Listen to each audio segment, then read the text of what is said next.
Hello again, it's your friendly neighborhood host, JT Wheatley, back for another episode of the History of Comics podcast, this time the fourth and final part to the history of Spider-Man. When we last left off, Spider-Man had just gone through the very tumultuous 90s with the ups and downs from having a highly successful cartoon series on Fox, but also having to deal with the Clone Saga, his own comic book. However, the 2000s would start off with a bang, as arguably one of the biggest events in Spider-Man's history came when he finally swung into the big screen. The Spider-Man movie premiered on April 29, 2002. This was finally able to come about after years of legal wrangling when Marvel was able to get the rights back from for the character and then sell them to Columbia Pictures, a subsidiary of Sony Pictures. However, MGM claimed they still had the rights when they bought out Canon, Carlico, and 21st Century, who originally had the rights before the entire legal mess started. Interestingly enough, James Bond in his movie Thunderball would play a part, as Columbia had the rights to that and were planning to make their own James Bond films against MGM.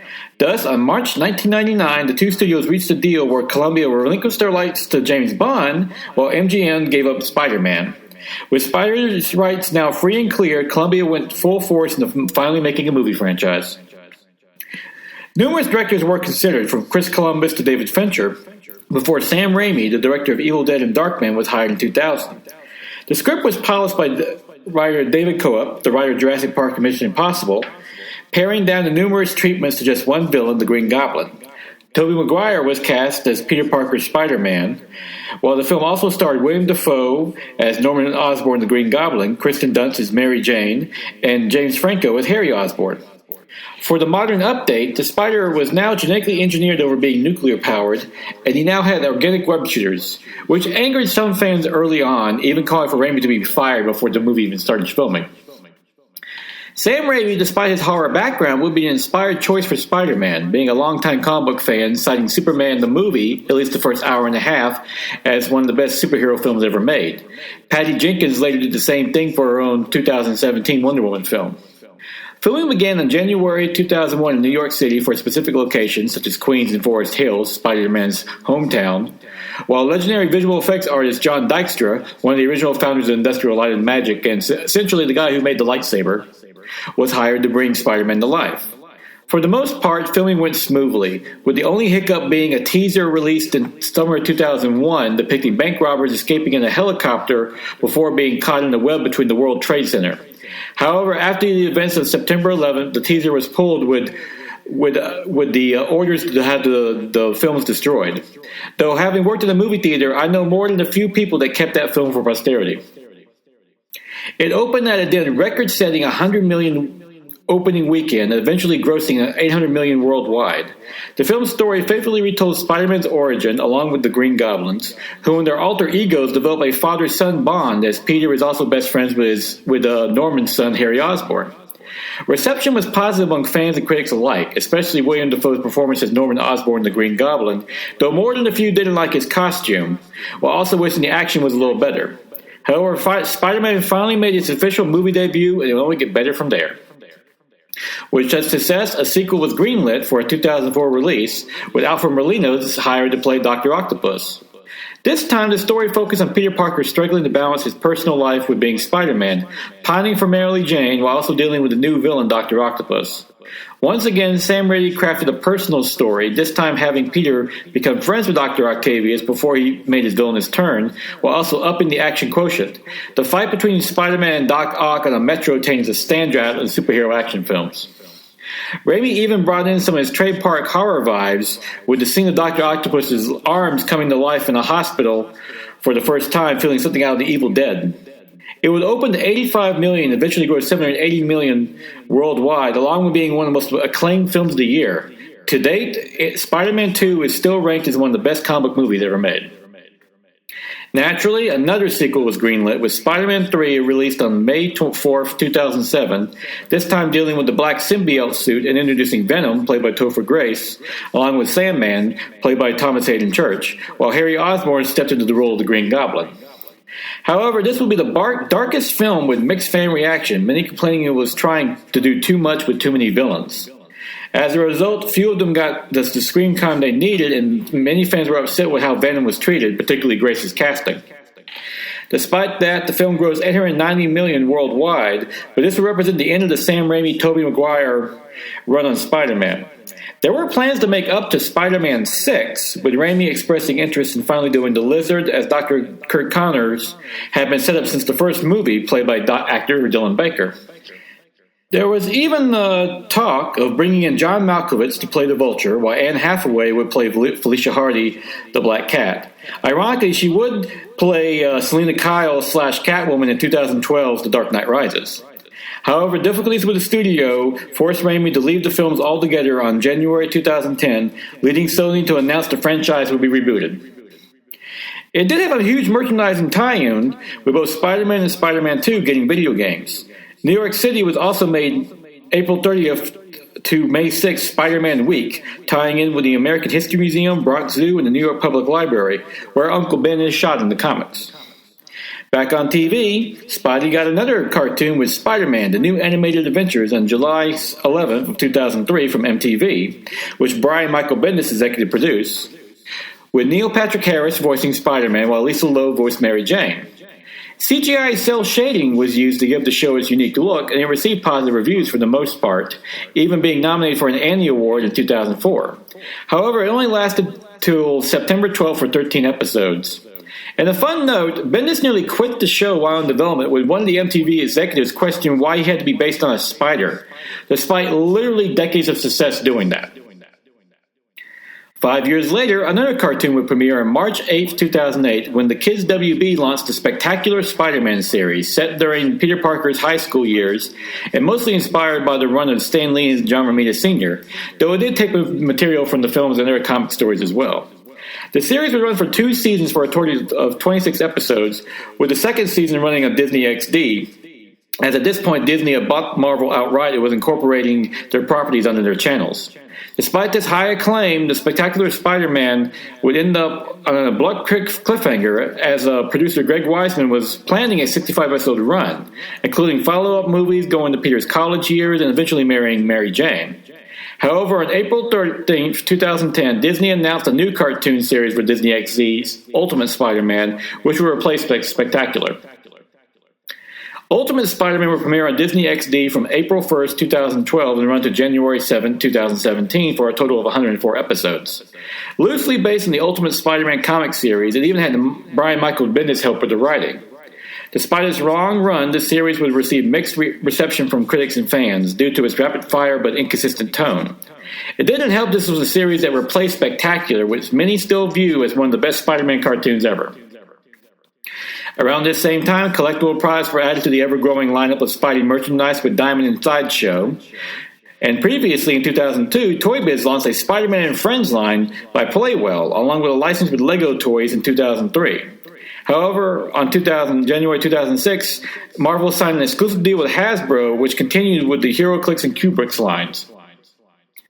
Back in the comics, One More Day and Brand New Day infamously erased Peter Parker and Mary Jane's marriage in 2007, passed after the Civil War events, that would have Peter make a deal with Mephisto in exchange for Aunt May's life and having his secret identity made secret again. It would be the last run by writer J. Michael Straczynski, who was reportedly so upset with the mandate by editor-in-chief Joe Quesada, who felt that Spider-Man should be single for some reason, that he nearly took his name off the last 2 issues.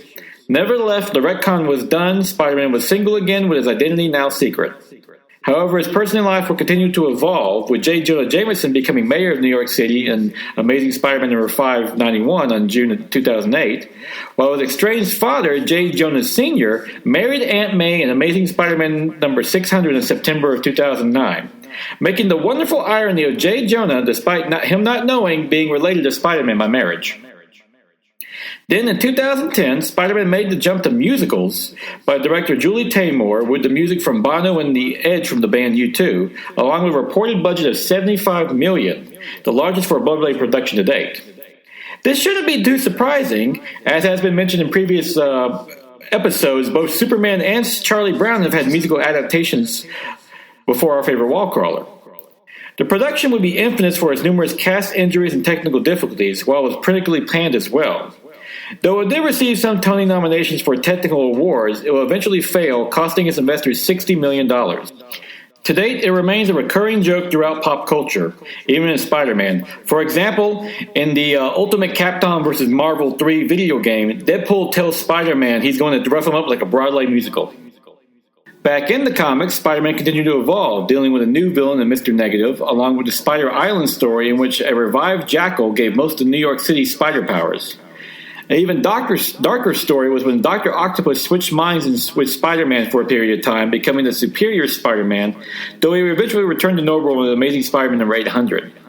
One of the most exciting stories would be the Spider-Verse, a multi-part crossover from November 2014 to February 2015 that featured all the different versions of Spider-Man across a multiverse as they battled Morlun and his race of inheritors who fed off them. The wide-ranging epic featured everyone from Spider-Man 2099, Spider-Ham, to even the Japanese Spider-Man and his giant mech Leopardon. The most notable version from this, though, was a new Spider-Woman whose identity was Gwen Stacy, coming from a world where the spider bit her over Peter Parker. First appearing in Edge of the Spider-Verse number 2 on September of 2014, she was created by Jason Latour and Robbie Rodriguez. She became an instant fan favorite after the events of Secret Wars in 2015 was incorporated into the main Marvel continuity, where she romanced another Ultimate Universe Spider-Man, Miles Morales. In fact, on Earth 8, they are married with 2 kids. While originally titled Spider-Gwen, she will eventually be called the Ghost Spider due to her white hooded costume. It will be followed up by a direct sequel, Spider-Geddon, from October to December of 2018, which finds the various Spider-Men and women fighting the Inheritors again when they return. Meanwhile, Sony finally got their Spider-Man reboot off the ground with The Amazing Spider-Man in 2012, with Andrew Garfield playing Peter Parker's Spider-Man, Emma Stone as Gwen Stacy, and Rhys Ifans as Dr. Kurt Connors the Lizard. Mark Webb was tasked to direct the story, which retold Spider-Man's origins, that now how his parents somehow evolved in his spider serum that gave him his powers while dealing with the Lizard. The film would premiere on July 3rd, 2012 to mostly positive reviews, notably for Garfield and Stone's performances, though many fans were upset with how convoluted the origin retelling was, or even though it was even needed considering that Sam Raimi's Spider-Man movies only occurred a few years ago. As one critic joked, this is not your older brother's Spider-Man. Nevertheless, the film grossed $757 million worldwide, and while not equal to the grosses of the previous films, wasn't enough to encourage Sony to do a reboot. Unfortunately.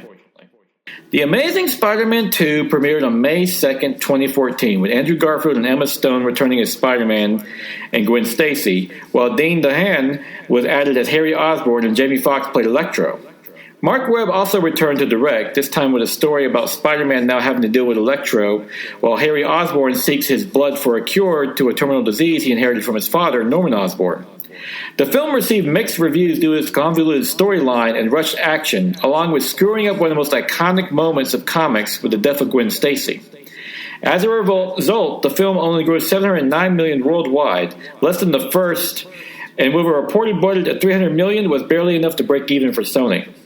Nevertheless, Sony, being desperate for franchises, began developing multiple projects in hopes of creating a Spider-Man shared universe, from a Sinister Six movie to even an Aunt May series. No, seriously. However, with the MCU breaking box office records, Sony finally turned to Marvel Disney to get their film franchise back on track. On November 2014, a hacking scandal of Sony's computers revealed Marvel Studios head Kevin Feige approached Sony about producing a trilogy of Spider-Man films as part of the MCU, while Sony still controlled part of the license. The talks broke down, but then on February of 2015, a new deal was struck to bring Spider-Man to the MCU, with his first appearance being in Captain America Civil War on May 2nd, 2016, with Tom Holland stepping into the role of Peter Parker Spider-Man, having been recruited by Tony Stark Iron Man. Holland will receive instant acclaim in the role, with many calling him the best live-action performer to date as both Peter Parker and Spider-Man, with his dance and gymnastics background giving him the ability to do many of his own stunts, including backflips. In fact, as many filmmakers will tell you in the commentaries of many scenes, what you think is a visual effect or a stuntman, that's actually Tom Holland doing many of that great work. The costume design was also the most acclaimed to date, with many noting how it resembles Steve Ditko's original design with the smaller, more sinister eyes. Some fans did object to Marissa Tomei playing Aunt May, as many thought she was too young and attractive to play the role, despite being 53 in real life, a normal age for any aunt of a teenager. Plus, women just age better nowadays. By the next year, Spider-Man Homecoming premiered on July 7, 2017, with John Watts as director and Michael Keaton playing the Vulture. The story involved Peter Parker trying to balance high school life with being Spider-Man, while also being frustrated not being able to join the other superheroes on their adventures, instead stuck to patrolling New York City. The film was nearly universally praised, not just for Holland's continued performance as Spider-Man, but also as Michael Keaton as the Vulture, no longer an old man but now a high-tech robber who is given a more personal, low-key motivation to his crimes.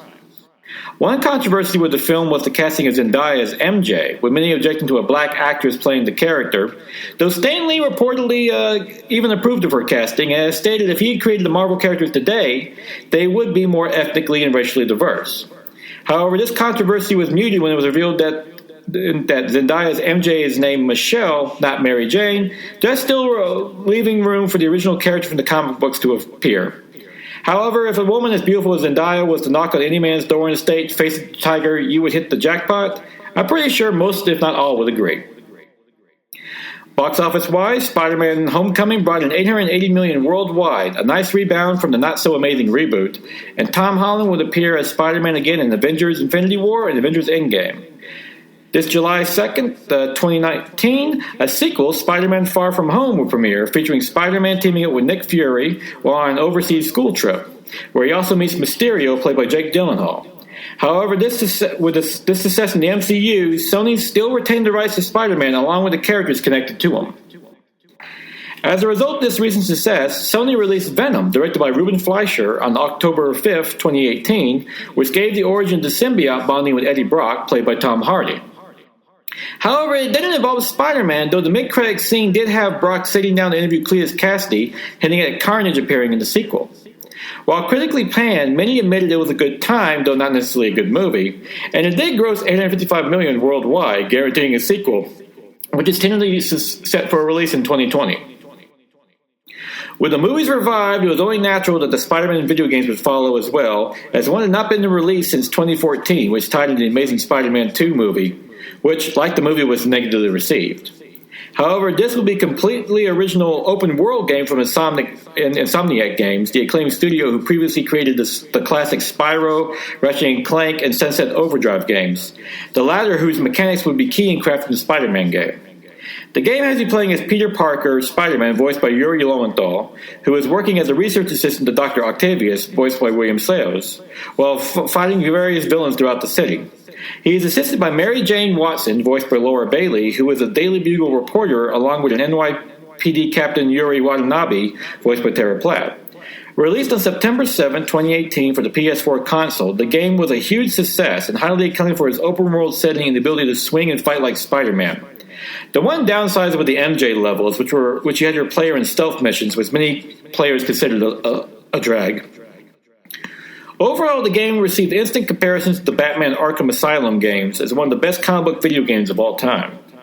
Fans especially liked the numerous Spider-Man costumes you could play in from his entire history, while the DLC introduced the Black Cat. Simply put, Spider-Man just had his best video game released in 2018 and would soon have his best film. Spider-Man Into the Spider-Verse was released on December 14, 2018, and would soon be acclaimed as the best Spider-Man movie ever, if not comic book movies in general. The film was developed by Christopher Miller and Phil Lord, inspired by the Spider-Verse event of 2014, which finds Miles Morales, voiced by Shamar Moore, stepping into the role of Spider-Man while trying to find out why various other Spider-Men and women, from Spider-Gwen, voiced by Haley Steinfeld, to Spider-Ham, voiced by John Mulaney, are showing up in his city. A brilliant animated film incorporated different styles for each character. For example, Penny Parker, a 14-year-old girl who pilots a mech powered by a radioactive spider, who was first introduced in Into the Spider-Verse number 5 in October 2014, created by Gerard Way and Jack Waite, was done in anime style, while Spider-Ham was done in Looney Tunes. All while dealing with a deeper story that dealt with death and responsibility, a theme central to Spider-Man. Fans and critics alike praised it, with even the current live-action Spider-Man Tom Holland calling it one of the coolest films he ever saw. While it only grossed $375 million worldwide, at a more modest $90 million budget, it was much more profitable. Most significantly, it received the Academy Award for Best Animated Movie in 2019, becoming the first comic book movie adaptation to win a Best Picture award at the Oscars, with more than a few, like myself, believing it should have won Best Picture overall, or at the very least, it should have had that Black Panther nod. So, 2018 ended up being a banner year for Spider-Man, with his best video game and movies to date, and with Spider-Geddon being another popular event, he was firing on all fronts. While Spidey has had his ups and downs throughout the decades, he has never been better and more popular, and for decades to come, he will be everyone's favorite neighborhood wall caller. And that is a rambling and too brief history of Spider-Man. From his beginnings as an idea from Stan Lee seeing a spider crawling up the wall, he has emerged into a full-blown pop culture icon, dominating not just comics but TV, movies, and video games. He has so permeated the culture and the world that many know his origin without ever reading his original comic. The key remains he's always been a humble, normal guy just trying to make a living while being a superhero. We can all relate to Spider-Man. As the brilliant Spider-Verse movie proclaimed, we can all be him as well. I would like to thank my chief source for these episodes, Spider-Man the Icon by Steve Schaffel, a great coffee table-sized book that covers all of the facets of Spider-Man's history, complete with great photos and art pieces of all the comics and cartoons and toys and other merchandise he's involved in. A must-own for any Spider-Man fan.